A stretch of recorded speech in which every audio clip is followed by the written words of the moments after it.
ऋषियों, जब राजा परीक्षित को श्राप लगा कि 7वें दिन उन्हें तक्षक सर्प डसेगा, तो महाराज राजा परीक्षित अपने हस्तिनापुर में आए। आकर के जब उन्हें इस बात का पता लगा कि हमने एक संत का अपमान कर दिया और उन संत के पुत्र यानी श्रृंगी ऋषि ने हमें श्राप दिया है कि हमें 7वें दिन तक्षक सर्प डसेगा, तो अब तो हम 7वें दिन मर जाएंगे, तो अब क्या किया जाए। तो राजा परीक्षित के पास में आए नारद जी। तो नारद जी ने परीक्षित को उपदेश दिया। नारद जी ने कहा कि हे परीक्षित, अगर तुम्हें श्राप लगा है कि 7वें दिन तुम्हें तक्षक सर्प डसेगा, तो ऐसा करो, अब संसार की मोह माया छोड़ो और अगर तुम मुक्ति पाना चाहते हो, क्योंकि परीक्षित ने नारद को सारा हाल बताया कि जंगल में मेरे सर पे कलयुग सवार हुआ, तो कलयुग ने समीक ऋषि के गले में मरा हुआ सर्प डलवा दिया। तो हम परीक्षित ने कहा नारद जी से कि हम अपनी मुक्ति चाहते हैं, हमें डर इस बात का नहीं है कि हम 7वें दिन मर जाएंगे, डर हमें इस बात का है कि जब हम मरेंगे तो हमारी मुक्ति नहीं होगी, क्योंकि संसार के सारे लोग यही तो चाहते हैं कि मेरी मुक्ति हो जाए। कोई ये तो नहीं चाहता कि मरने के बाद डायरेक्ट नरक चले जाए, है या हम भटकते रहे, कोई नहीं चाहेगा। सब यही चाहते हैं कि मरने के बाद हमारी मुक्ति हो जाए। और ये बात सभी लोग जानते हैं कि संसार में जो आया है उसकी मृत्यु निश्चित है, जो आया है वो जरूर जाएगा, चाहे कितने भी उपाय कर लो। जीवन का सत्य केवल एक ही है, वो है मृत्यु। तो परीक्षित ने नारद जी से कहा कि हमें डर इस बात का नहीं है कि हम 7वें दिन मर जाएंगे, हमें डर इस बात का है कि जब हम मरेंगे तो हमारी मुक्ति नहीं होगी, मुक्ति का कोई उपाय बताओ। तो नारद जी ने कहा अगर मुक्ति चाहते हो तो केवल एक ही उपाय है कि अब संसार की मोह माया छोड़ो और छोड़ करके वन में जाकर के भजन करो, और वही जंगल में तुम्हें मिलेंगे सुखदेव महाराज, वही तुम्हें कथा सुनाएंगे। और मुक्ति का केवल और केवल एक ही साधन है, वो है श्रीमद् भागवत महापुराण। मनुष्य कितना भी बड़ा पापी हो, जैसा कल मैंने बताया था, कितना भी बड़ा मनुष्य पापी हो, अगर वो भगवान की कथा को भाव से सुन ले तो उसके सारे पाप नष्ट हो जाते हैं। परीक्षित की पत्नी थी जिनका नाम था नवलदे। तो महाराज उसी समय परीक्षित ने अपने घर परिवार को छोड़ दिया, राजपाट को छोड़ दिया। परीक्षित सीधे जंगल में गए और जाकर के जंगल में सुखदेव महाराज से मिले। जब सुखदेव महाराज से मिले तो उसी समय महाराज सुखदेव महाराज जो थे उनके चरणों में गिर पड़े हैं परीक्षित, और गिर करके महाराज सुखदेव महाराज के सामने आंसू बहाने लगे और कहने लगे परीक्षित, हे प्रभु, हम आपके पास में आए हैं तो इसलिए आए कि आप हमें श्रीमद् भागवत महापुराण श्रवण करा दीजिए, क्योंकि हमें श्राप लगा है कि 7वें दिन हमें तक्षक सर्प डसेगा, तो हम अपनी मुक्ति कराना चाहते हैं। तो व्यास महाराज सुखदेव जी ने जवाब दिया, अगर तुम कथा सुनना चाहते हो तो हम तुम्हें जरूर सुनाएंगे। क्यों? क्योंकि हमारा तो काम है कथा सुनाना। अच्छा, जिसके पास कल भी मैंने बताया था कि जिसके पास में जो होता है वो वही देता है। मूर्ख के पास में गालियां होती हैं देने के लिए, तो वो गालियां देगा आपको। ज्ञानी जो होगा उसके पास में जाओ तो वो आपको अपना ज्ञान देगा। संत जो होंगे, संत के पास में जाओगे तो संत के पास में भगवान की चर्चाएं होंगी, तो संत आपको भगवान की चर्चा सुनाएंगे। तो कहने का अभिप्राय, जो जैसा होता है उसके पास में वही वस्तुएं मिलती हैं, वही ज्ञान मिलता है। तो सुखदेव महाराज ने जवाब दिया कि हे परीक्षित, अगर तुम्हें श्राप लगा है, तुम कथा सुनना चाहते हो तो हम तुम्हें जरूर सुनाएंगे, तुम परेशान ना हो, हम तुम्हारी मुक्ति कराएंगे। अब 88,000 ऋषियों के मन में शंका हुई। 88,000 ऋषियों ने प्रश्न किया सुखदेव महाराज से, प्रभु अब हमें ये तो बताइए कि सुखदेव महाराज को कथा का ज्ञान कहां से हुआ था, और इन सुखदेव महाराज का जन्म कैसे हुआ था, हम ये सुनना चाहते हैं आपसे। इनका जीवन चरित्र कैसा रहा, क्या रहा, हमें आप यही कथा सुना दीजिए। तो सूत जी महाराज बोले, अगर तुम सुखदेव महाराज का जीवन चरित्र जानना चाहते हो तो हम तुम्हें जरूर सुनाएंगे। प्रमाण ये मिला है कि महाराज, ये सुखदेव महाराज जो थे, ये अपनी मैया के गर्भ में 12 वर्ष तक रहे थे। क्यों रहे थे, किस लिए रहे थे, ये भी सुन लो। एक समय की बात के महाराज नारद जी अपने आश्रम में बैठे हुए हैं। तो नारद जी ने मन ही मन में सोचा कि बहुत दिन हो गए हमने किसी देवी और देवता में लड़ाई नहीं करवाई, तो ऐसा करें आज चलो कहीं लड़ाई करवाएं चल के। अच्छा, नारद जी का काम यह था कि महाराज इधर उधर चलते फिरते रहना, इधर की उधर करना, उधर की इधर करना। नारद जी का ऐसा स्वभाव था। और प्रमाण तो यहाँ तक मिला कि उनका नाम ही है नारद, जिनकी बात कोई रद्द ना कर सके वे नारद। तो महाराज नारद जी ने सोचा कि देवी देवता में लड़ाई नहीं करवाई, तो किसी देवी देवता में लड़ाई करवाई। अब नारद जी सोचने लगे लक्ष्मी नारायण में तो हमने बहुत बार लड़ाई करवा चुके, लेकिन भोले बाबा पार्वती के बीच लड़ाई नहीं करवाई। आज चलो कैलाशी पर्वत पे चल रही। तो महाराज हाथ में लिया बीड़ा और नारायण नारायण का जाप करते हुए नारद जी चले। अच्छा, नारद जी की एक खासियत और थी क्या जिस घर में नारद जी पहुंच जाते थे, अगर ऐसा घर हो जिसमें पति पत्नी रोज लड़े, और ऐसे घर में अगर नारद जी पहुंच जाए तो ध्यान रखना उस घर में पति पत्नी कबू लड़ाई नहीं होती। और ऐसे घर में पहुंच जाए जहाँ घर में पति पत्नी कबू ना लड़े हो। अगर ऐसे घर में नारद जी चले जाते तो महाराज ब्रह्मांडों की लड़ाई चालू। ऐसा नारद जी का स्वभाव था। अब श्रोताओं ध्यान रखना, नारद जी कैलाश पर्वत पे पहुंचे, और जो कैलाश पर्वत पे पहुंचे तो क्या देखा कि कैलाश पे अकेली मैया पार्वती बैठी, भोले बाबा काऊ काम से बाहर चले गए।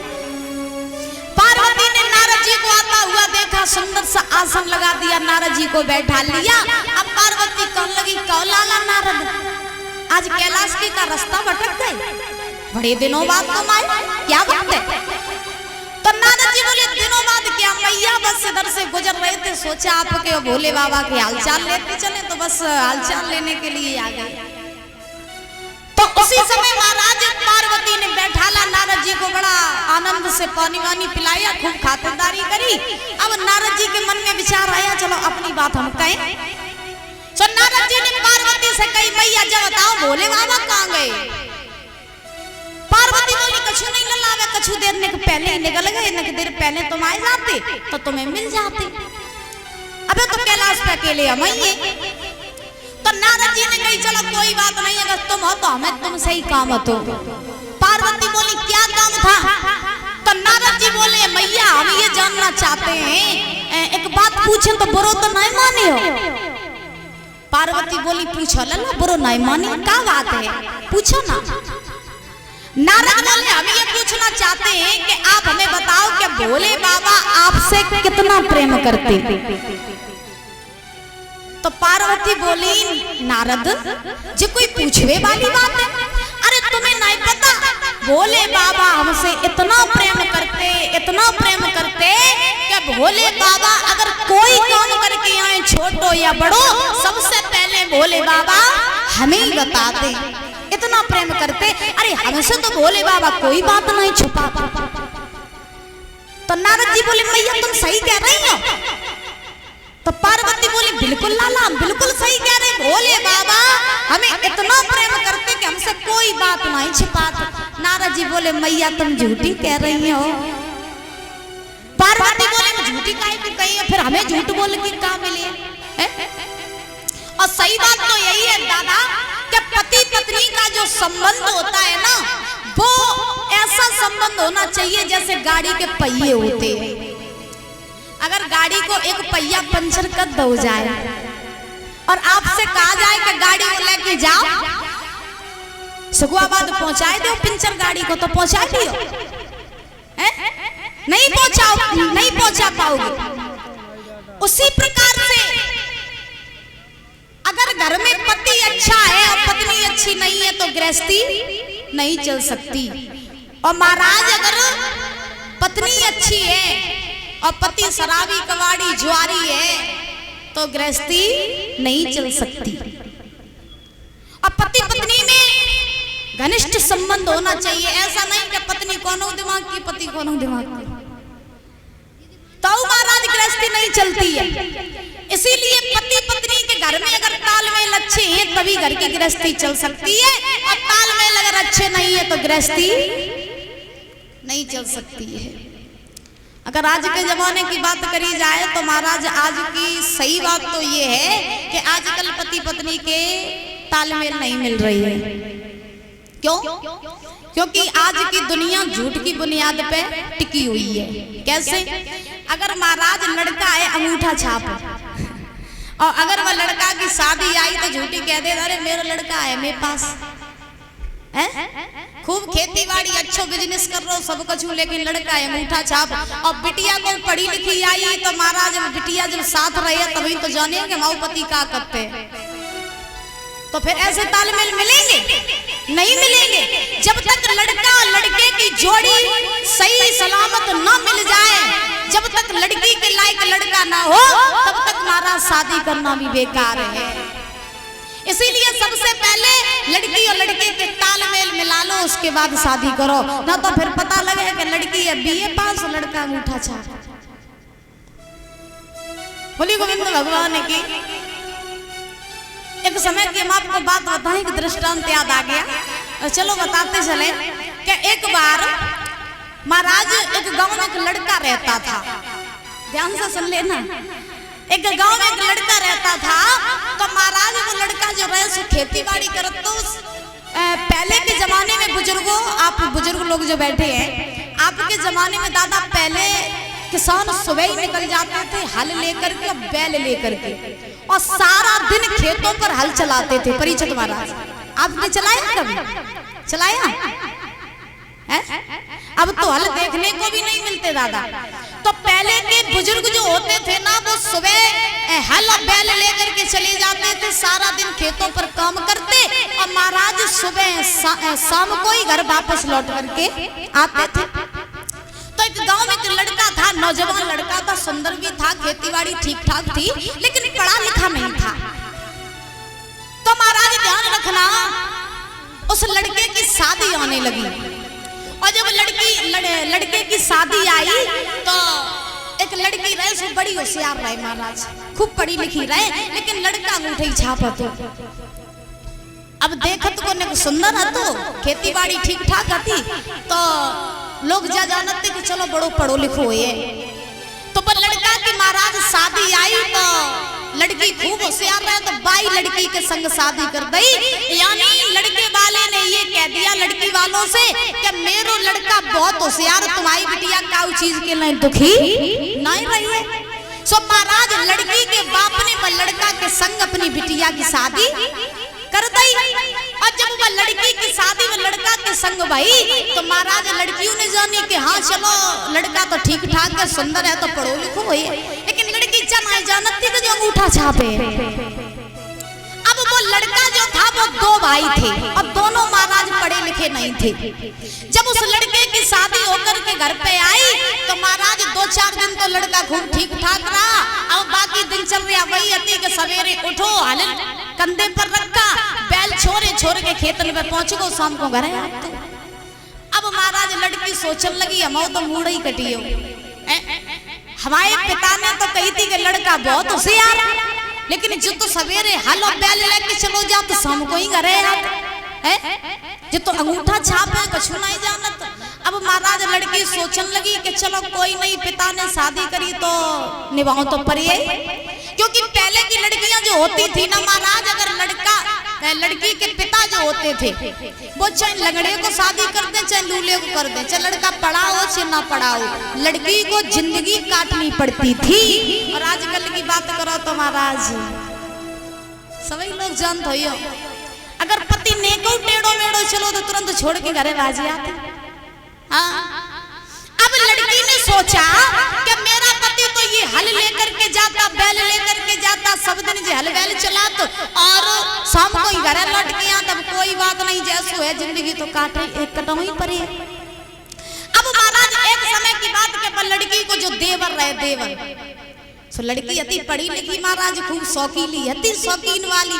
तो बाने सवेरे का करो कि दिन में सुबह नहा धो करके स्नान करके अपने आंगन में बैठ गई और श्रृंगार करने लगी। और जब श्रृंगार करने लगी तो परीक्षित महाराज हुआ ऐसा कि श्रृंगार में जो क्रीम नहीं चली फेयर लवली, सो महाराज भाई लड़की ने वही फेयर लवली निकाली और निकाल के अपनी हथेली पर रख ली वही क्रीम, और जो हथेली पर रखी तो वह लड़की को जो देवर रहा है उसे चुपके से देख रहा हो तो, और जब देख रहा हो तो वह लड़के ने सोचा, लड़की के देवर ने सोचा कि मेरी भाभी के हाथ में जब कौन सी क्रीम रखी, और हमें जब लगत कि मेरी भाभी जई क्रीम खाती है तभी इतनी बुरा है। हाँ, अब जब भैया भी जान रहे हैं कि जो क्रीम खावे वाली है लगावे वाली है, अब जब उनने कबू देखी वही क्रीम तब तो वो स्वाद जाने हैं। अब तो भैया दूर से खड़े हुए के सोच रहे कि हमें लगत जब क्रीम खावे वाली है तभी मेरी भाभी बुरा धरी, और हमें जब लगत कि जब भैया को भेज देती खेतन पे चुपके से जई क्रीम चाटती। अब महाराज ध्यान रखना, वो लड़का को लालसा भाई के लाल चलो हम जा क्रीम को स्वाद ले। सब लड़का पहुंचा भाई लड़की के पास में जवाब दिया भाभी। लड़की बोली बताओ देवर क्या बात है? तो लड़का बोलो भाभी तुम्हें हाथ में क्या है? बोले क्रीम है।